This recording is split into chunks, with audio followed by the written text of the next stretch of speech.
পুরোপুরিভাবে তারা ওয়াকফ বিলের বিরোধিতায় বিধানসভায় তৃণমূলের তরফ থেকে প্রস্তাব আনা হলো। এমনকি সিদ্দিকুল্লাহ চৌধুরী তিনি রানী রাসমণিতে সভা করে একেবারে হুঁশিয়ারি দিলেন, যদি শেষ পর্যন্ত ওয়াকফ বিল কেন্দ্রীয় সরকার যে বিল যে আনার কথা ভাবছে, তাহলে তিনি গোটা কলকাতা অচল করে দেবেন, এইরকম হুঁশিয়ারি দিলেন। কি বলবেন?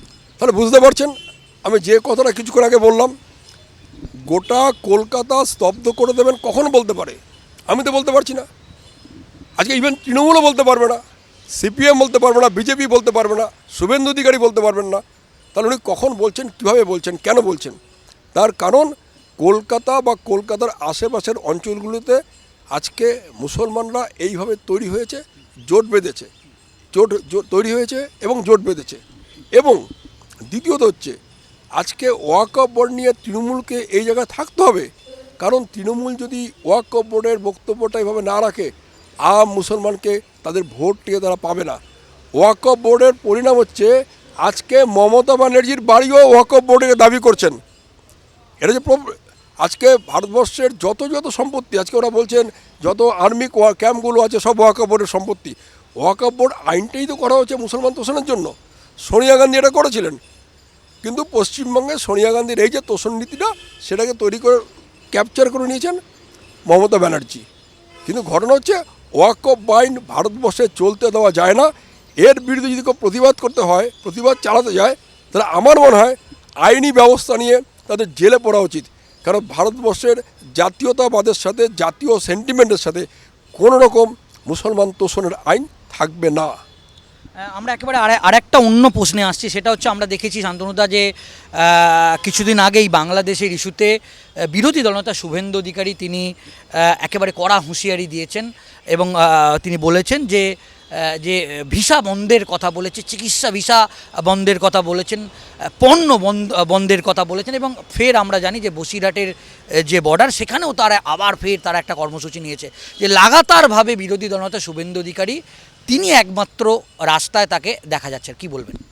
দেখুন, প্রতিবাদটা তো একমাত্র শুভেন্দু অধিকারী করছে, এবং তাই আমি মনে করি শুভেন্দু অধিকারী একটা নতুন প্রেক্ষাপট তৈরি করছেন যে এই আন্দোলন শুধুমাত্র রাজনৈতিক আন্দোলন নয়, একটা সামাজিক আন্দোলন, বাঙালি হিন্দুর বেঁচে থাকার আন্দোলন।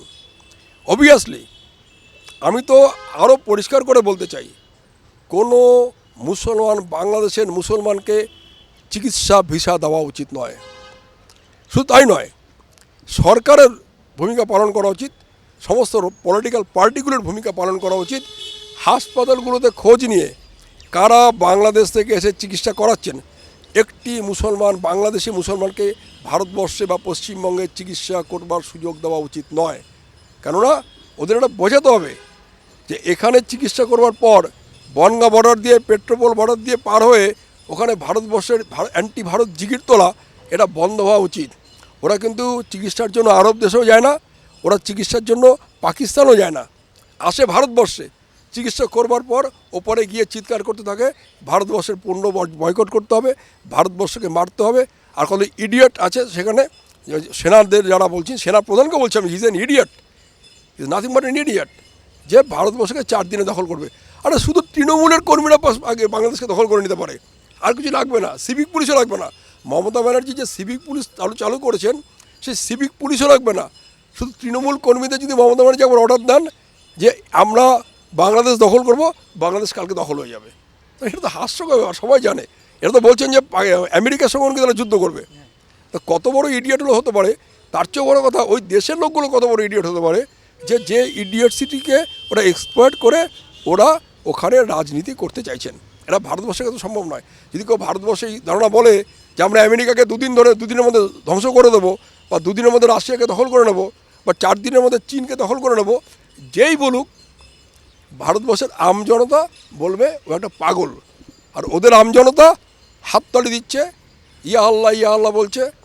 হ্যাঁ, এইটা হচ্ছে ডিফারেন্স। বেসিক ডিফারেন্স হচ্ছে একটা অশিক্ষিত মৌলবাদী মুসলমান দেশের জনগণ, তার সাথে একটা ভদ্র, সভ্য, সনাতন আদর্শে বিশ্বাসী একটা দেশের জনগণ। এই বেসিক জায়গাটা বুঝতে হবে।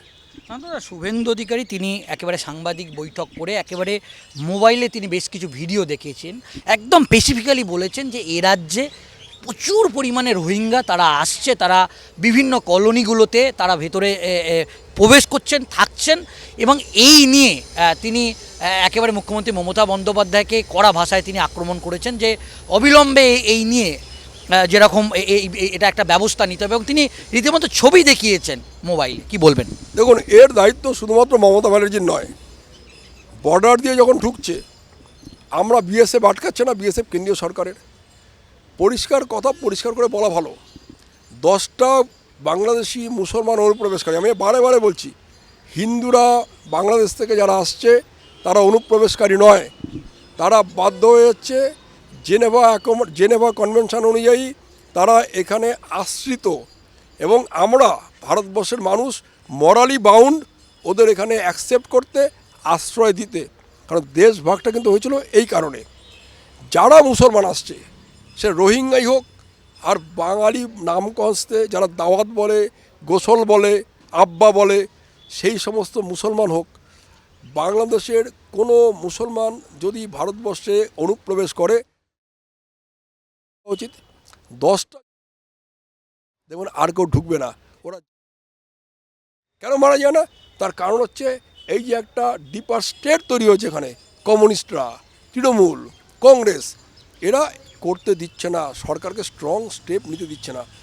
যারা এখানে রোহিঙ্গাদের আশ্রয় দিচ্ছে তাদের ডেকে জিজ্ঞেস করুন তো, ভাই তোমার বাড়ির উঠোনে একটা লোক আশ্রয় দেবে? কেউ দেবে না। দেশটাকে আমরা আমার মতন ভাবতেই পারছি না, এটা দেশ, আমার দেশ, এটা আমার জমি, এটা আমরা ভাবতেই পারছি না। তাই এখানে বলি যে শুধুমাত্র ওই একটা দলিল দেখালে জমি নয়, জমি প্রমাণ করতে দাপের। আজকে মুসলমানরা এখানে দাপ দেখিয়ে এখানে ঢুকে জমি দখল করতে পারছে। আমরা ভারত সরকার, ভারতের জনগণ, পশ্চিমবাংলার মানুষ, পশ্চিমবাংলার সরকার, আমরা দাপ দেখিয়ে রোহিঙ্গা 4টে মুসলমান অনুপ্রবেশ পাচ্ছি না। যদি আমরা 4টে মুসলমান অনুপ্রবেশকারী, 4টে রোহিঙ্গা মারি, দেখবেন কালকে থেকে অনুপ্রবেশ বন্ধ।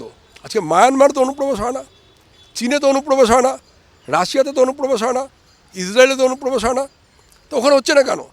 চীন তো মুসলমান কান্ট্রি নয়, তো ওখানে অনুপ্রবেশ হচ্ছে না কেন? মুসলমান অনুপ্রবেশ করছে না কেন? এখানে করছে কেন?